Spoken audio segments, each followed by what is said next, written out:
नमस्कार। आज अपने कक्षा 12 के इतिहास के दूसरे अध्याय भारतीय इतिहास के स्वर्णिम पृष्ठ में एक महत्वपूर्ण बिंदु हर्षकालीन भारत या जो पुष्यभूति वंश का जो पुष्यभूति या वर्धन वंश का जो शासक है हर्षवर्धन, उसके बारे में जो है चर्चा करेंगे। तो इससे पहले जो है इसकी पृष्ठभूमि ये है कि गुप्त वंश का जब अंत हो जाता है लगभग 550 ईस्वी के आसपास, तो उसके बाद में जो है भारत में कोई खास एक वंश जो है वो नहीं है कि एक प्रकार से पूरे भारत को अपने आप में कंट्रोल कर सके। हाँ, उत्तर भारत में कहीं ना कहीं ये पुष्यभूति और वर्धन वंश जो है वो अपने आप में थानेश्वर या स्थानेश्वर जो है एक जगह का नाम है, अपने उत्तर प्रदेश में पड़ता है। तो उस जो है स्थान पर अपने आप में ये एक वंश जो है वो शुरू होता है और इस वंश ने कहीं ना कहीं जो है उत्तरी भारत पर जो है अपना वर्चस्व स्थापित किया।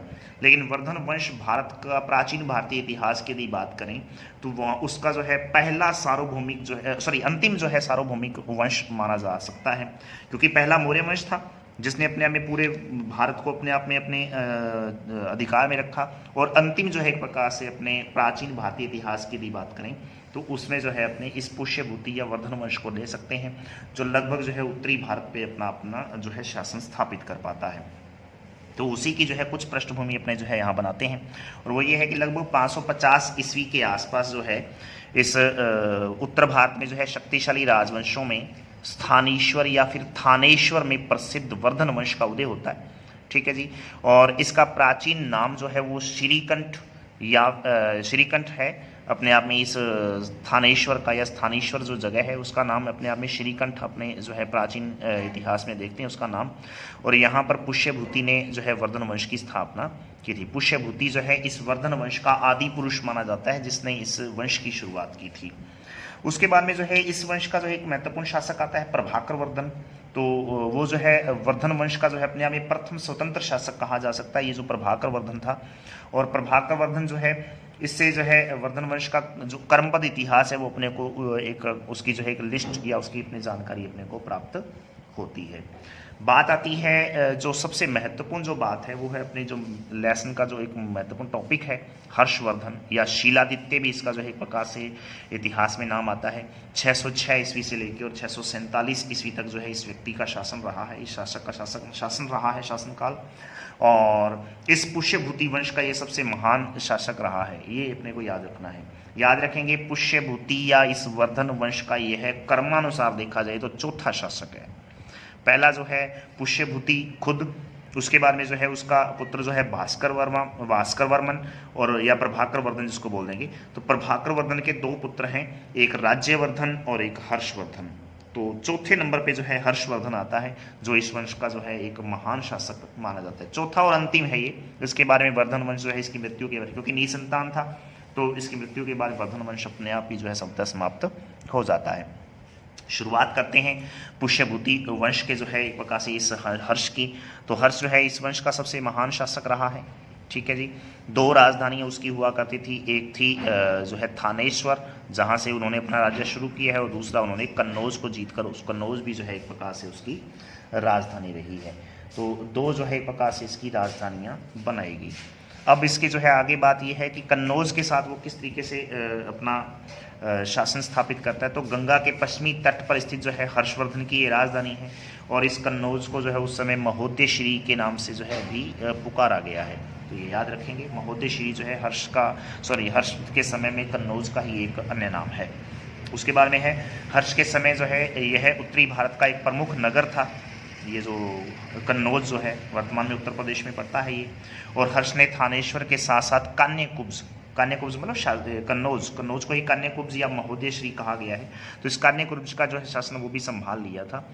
तो ये याद रखने वाली बात है। कन्नौज के संबंध में जो है थोड़ी सी अलग से बात।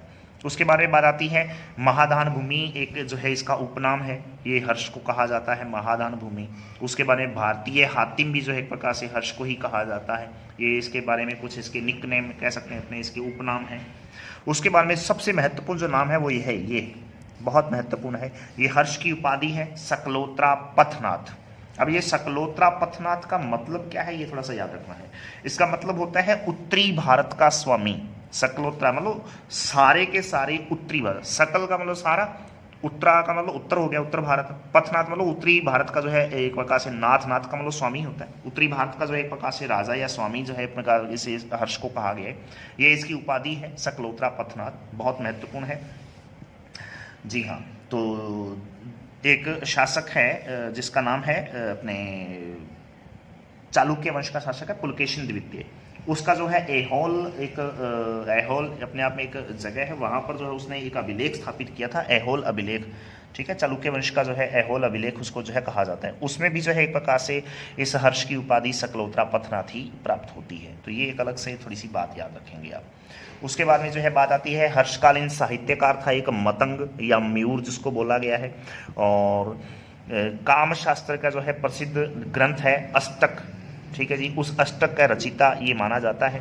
और साथ साथ में कोढ़ रोग से ग्रसित हो जाने पर जो है सुरेश शतक नामक ग्रंथ की भी उस व्यक्ति ने रचना की थी।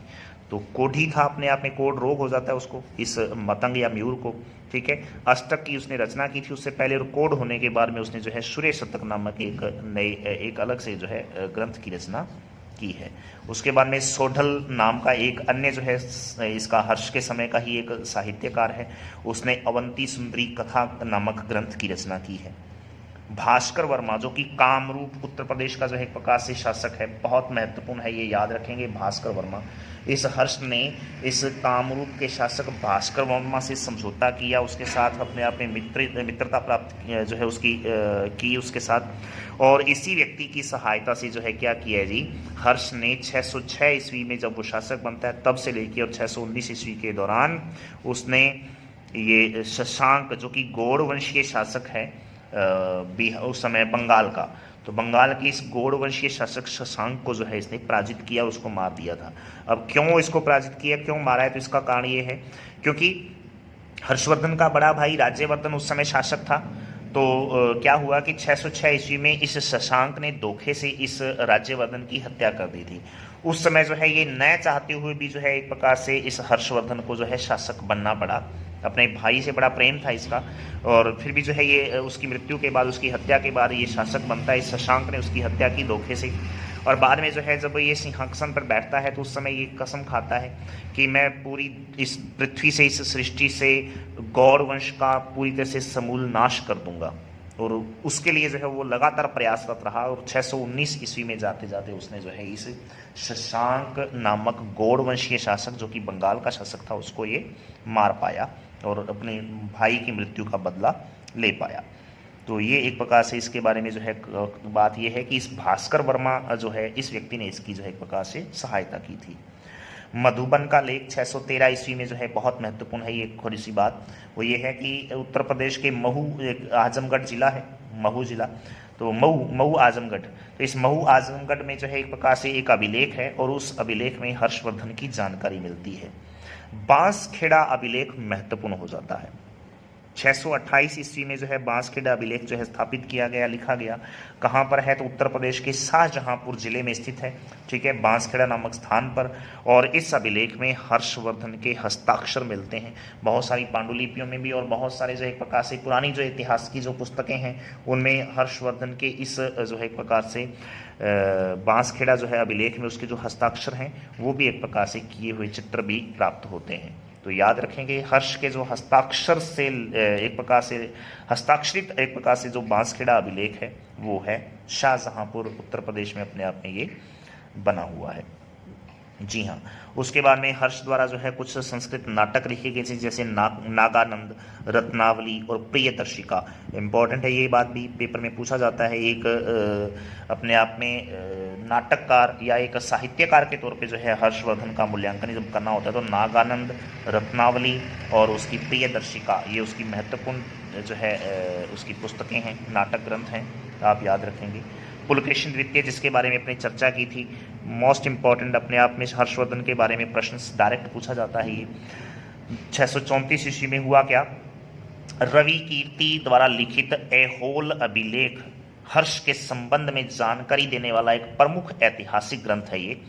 ठीक है जी, ऐहोल जो है कर्नाटक में अपने आप में ये पड़ता है। एक जगह है, तो वहां पर यह अभिलेख स्थापित है। इस अभिलेख के अनुसार दक्षिण भारत के इस पुलकेशिन द्वितीय, जो कि चालुक्य वंश का शासक था, तो चालुक्य वंशीय शासक पुलकेशिन द्वितीय ने हर्ष को नर्मदा नदी के तट पर पराजित कर दिया था। इंपॉर्टेंट बात है ये, दक्षिण भारत का यह प्रथम और महत्वपूर्ण शासक माना जाता है जिसने उत्तर भारत के किसी महान शासक को पराजित किया है। हुआ क्या था कि हर्ष नर्मदा नदी पार करते हुए और अपने आप में विंध्याचल पर्वत को पार करके और दक्षिण भारत पे अपनी विजय पताका फहराना चाहता था, पूरे भारत को अपने अधिकार में लेना चाह रहा था।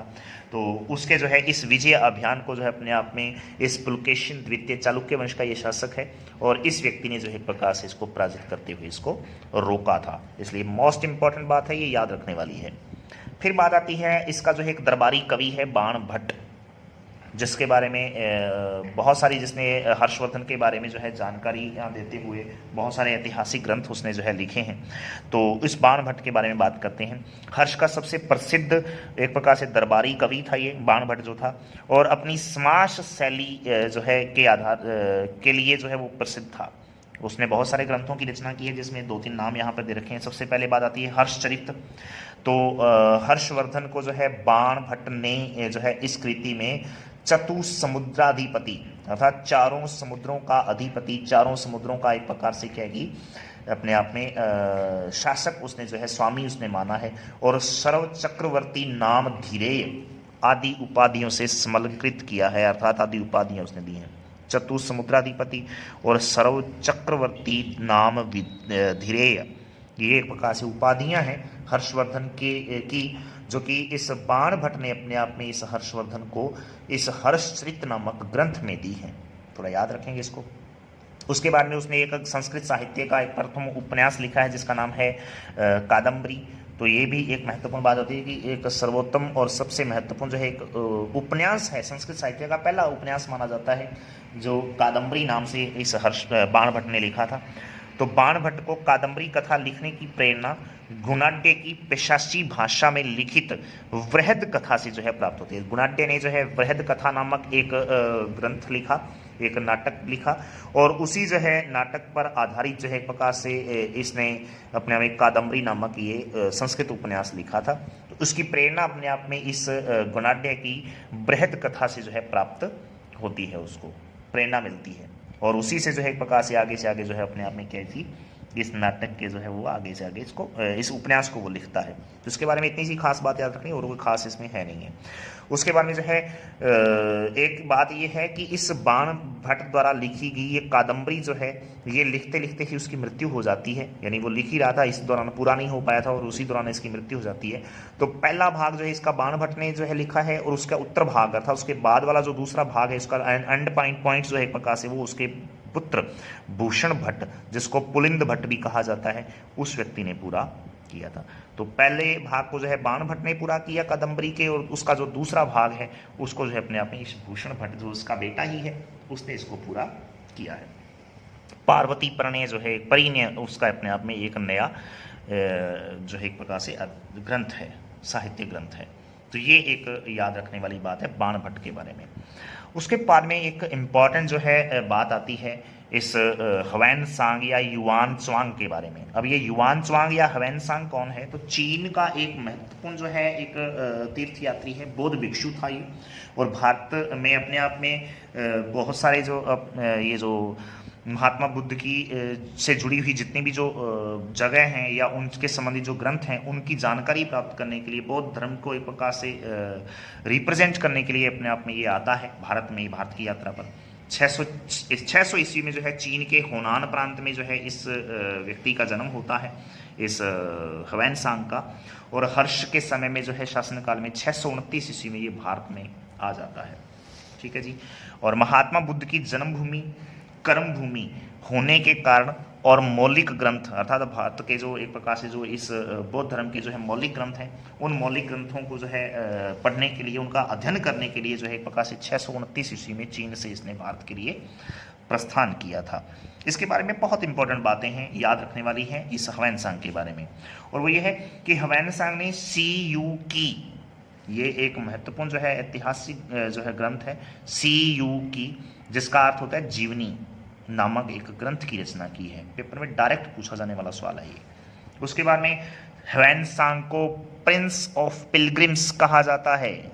मोस्ट एंड मोस्ट इंपॉर्टेंट बात, ह्वेनसांग को प्रिंस ऑफ पिलग्रिम्स अर्थात तीर्थ यात्रियों का राजकुमार की जो एक प्रकार से संज्ञा दी गई है। याद रखेंगे, पेपर में डायरेक्ट पूछे जाने वाले प्रश्न है जिन पे मैं टिक कर रहा हूं। उसके बाद में ह्वेनसांग ने चालुक्य राजा, वही पुलकेशिन द्वितीय जिसके बारे में अपने बात की है थोड़ी देर पहले, तो उस पुलकेशिन द्वितीय के चालुक्य वंशीय शासक के राज्य में 641 ईस्वी में इसने यात्रा भी की थी। ऐहोल जो अपने महाराष्ट्र में है, कर्नाटक में नहीं, सॉरी। तो याद रखेंगे, तो ह्वेनसांग ने अपने आप में चालुक्य नरेश पुलकेशिन द्वितीय, जिसने एक प्रकार से पराजित किया था इस हर्षवर्धन को, उसके विजय अभियान को दक्षिण भारत में जाने से रोका था, तो उसके जो है राज्य में 641 ईस्वी में एक प्रकार से यात्रा करता है। फिर है कि ह्वेनसांग जिस समय नालंदा पहुंचा था, नालंदा विश्वविद्यालय, अपने पहले भी जो है एक प्रकार से गुप्त वंश के जो है इतिहास में भी उसके बारे में अध्ययन किया था। उस समय जो है एक प्रकार से जब ये वहाँ पहुँचता है तो शीलभद्र जो है वहाँ का कुलपति या वहाँ का जो है प्रधानाचार्य एक प्रकार से हुआ करता था उस विश्वविद्यालय का। उसके बारे में अपने पिछले जो है चर्चा कर चुके हैं। उसके बाद में जो है हर्षवर्धन के समय में एक खास बात यह है कि उसके समय में एक बौद्ध संगीति का आयोजन किया जाता है, अर्थात बौद्ध धर्म सभा जिसको अपने बोलते हैं, उसका आयोजन किया जाता है। और उस बौद्ध संगीति की अध्यक्षता जो है कन्नौज में जो है इस ह्वेनसांग ने ही की थी। याद रखेंगे, हर्ष के समय में कन्नौज के अंदर एक बौद्ध सभा आयोजित की गई और उस बौद्ध सभा का आयोजन जो एक प्रकार से अध्यक्ष है वो इसी ह्वेनसांग नामक चाइनीज यात्री को जो है वो बनाया गया था। हाँ जी। उसके बारे में खास बात यह है कि एक प्रकार से वह मध्य एशिया के अपने आप में एक मार्ग से होता हुआ भारत की तरफ जो है वो आता है। ये जो क्या नाम है इसका, ह्वेनसांग जो है, और उसके बाद में जो है वो भारत के बहुत सारे नगरों में एक प्रकार से होता हुआ 636 ईस्वी में भारत की हर्षवर्धन की राजधानी इस कान्याकुब्ज अर्थात कन्नौज जो है वो पहुंच जाता है। तो 636 ईस्वी में 629 में भारत में वो प्रवेश करता है, भारत के लिए यात्रा करता है, और 636 ईस्वी में जो है वो हर्षवर्धन के राज्य में जो है अपने आप में एंटर हो जाता है, प्रवेश कर देता है। जी हाँ, कान्याकुब्ज अर्थात इस कन्नौज में जो है एक प्रकार से वो आ जाता है। एक तो ये याद रखेंगे। और वापस जब वो जाता है यहाँ से, तब भी जो है वो उसी मार्ग का जो है एक प्रकार से अनुसरण करता है जिस मार्ग से वो वापस आया था।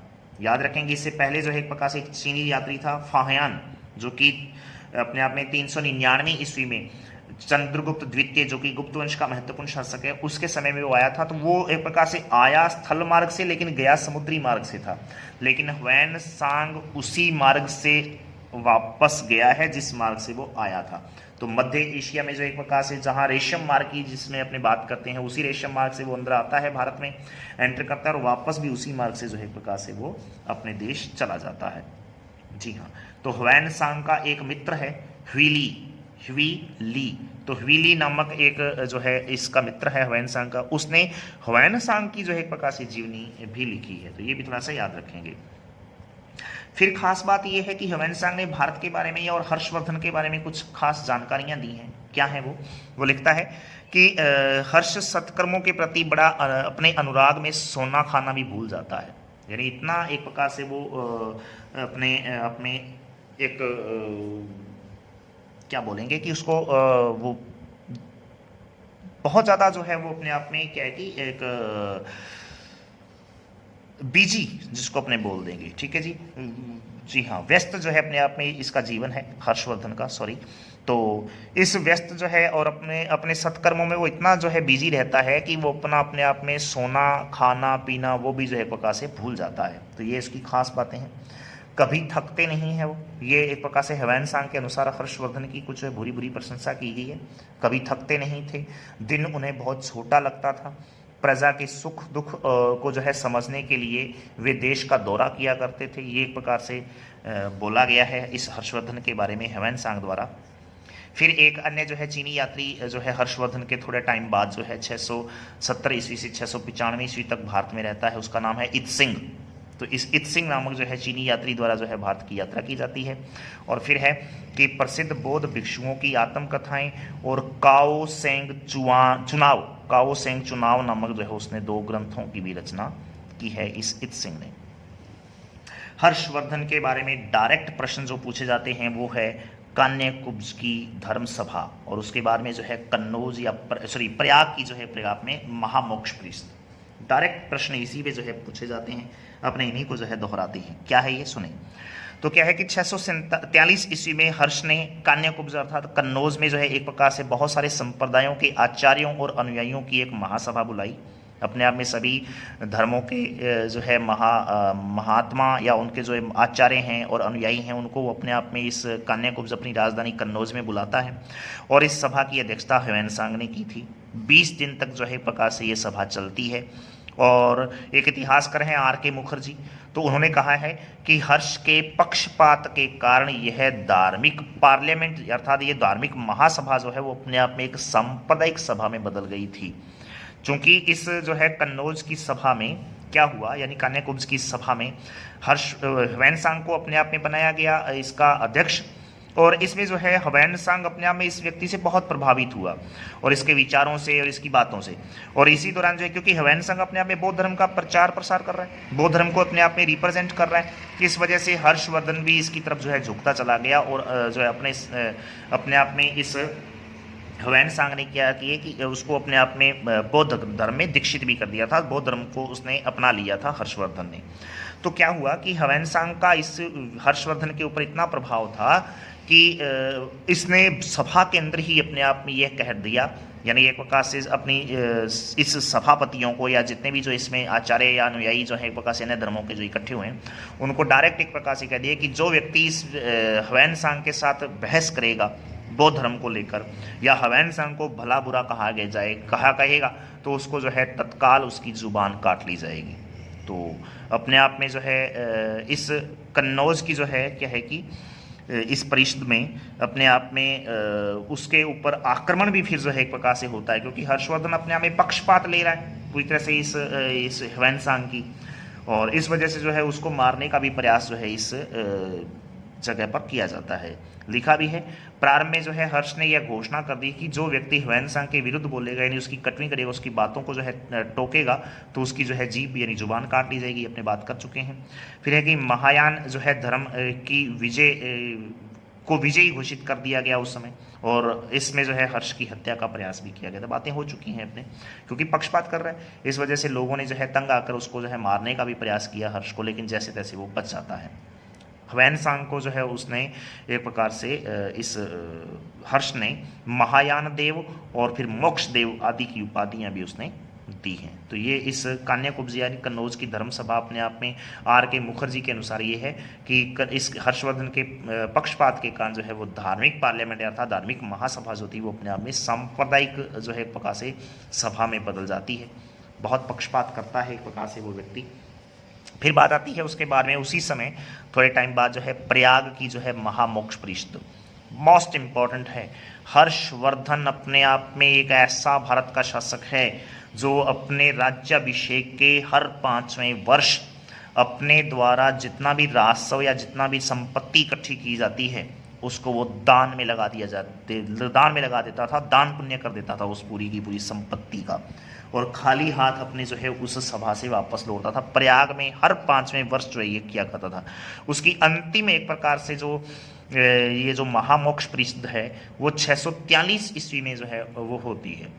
अब इस व्यक्ति के बारे में ये कहा जा सकता है कि इसने ऐसा दान पुण्य किया है कि ऐसा इतिहास में ना शायद पहले कभी हमने पढ़ा है और ना जो है निकट भविष्य में कभी हम पढ़ पाएंगे कि एक राजा अपने जो है वस्त्र तक एक प्रकार से दान पुण्य करते और नंगा होकर अपने आप में एक अपने घर पर जो है वो जाता है।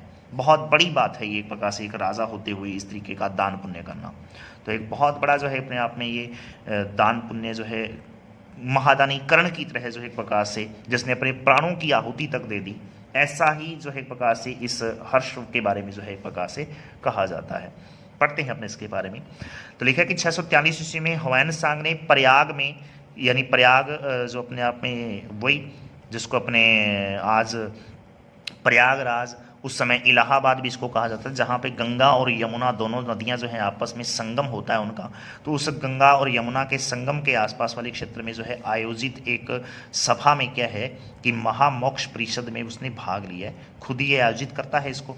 और ये परिषद जो है 75 दिनों तक चली है लगातार, और इसमें 18 देशों के राजा जो हैं वो उपस्थित हुए हैं। इसका मतलब हर्षवर्धन का प्रभाव इन राजाओं पर था कि उसके एक इशारे पर ये सारे 18 देशों के राजा अपने आप में इस प्रयाग सभा में, इस प्रयाग की महामोक्ष परिषद में उसके कहने पर जो है उपस्थित होते हैं।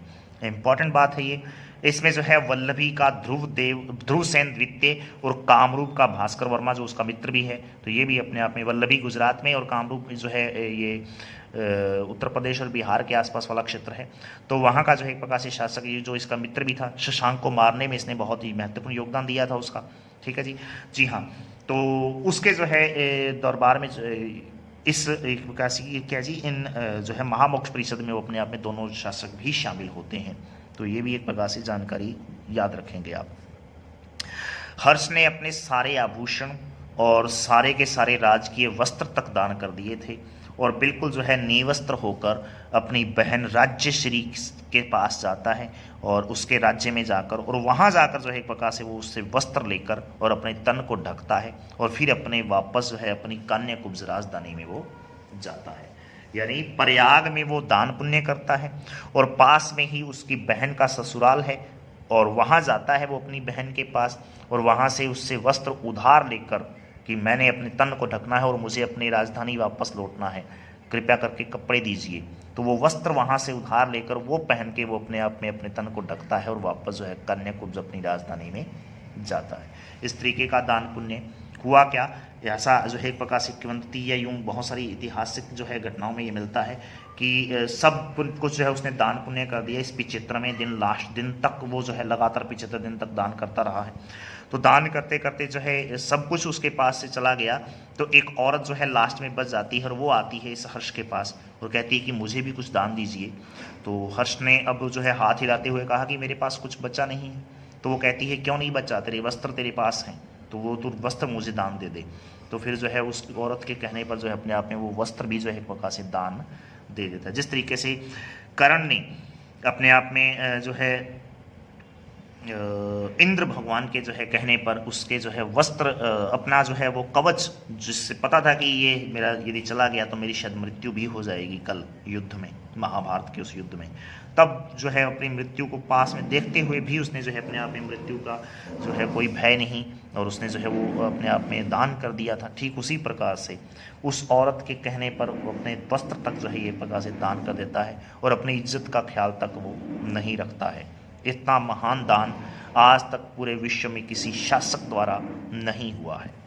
जी हाँ, उसके बारे में बात आती है, संसार के इतिहास में ऐसे राजकीय महादान का उदाहरण अन्यत्र और कहीं नहीं मिलेगा आपको।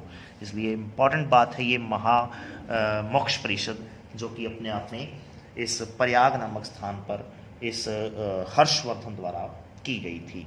तो ये आज की जो है इस वीडियो में जो है कुछ खास जो बातें अपने हर्षवर्धन के बारे में पढ़ी हैं, आप इनको अच्छी तरह से याद करें। इसमें जो है बाणभट्ट, हवैनसांग, महामोक्ष परिषद, प्रयाग वाली और कन्याकुब्ज की धर्म सभा, इन पे जो है पेपर में प्रश्न जो है ज़्यादातर रिपीट होते हैं। आप इन प्रश्नों को अच्छी तरह से याद करें सॉरी।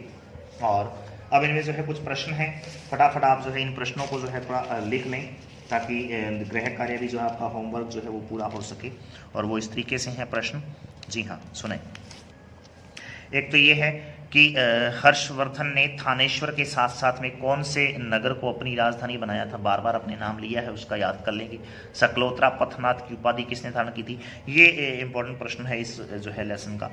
उसके बाद में जो है हर्ष को पराजित करने वाला दक्षिण भारतीय शासक कौन था, कब उसने पराजित किया है, क्या कुछ हुआ, वो सारी बातें जो है आप इसमें बताएंगे।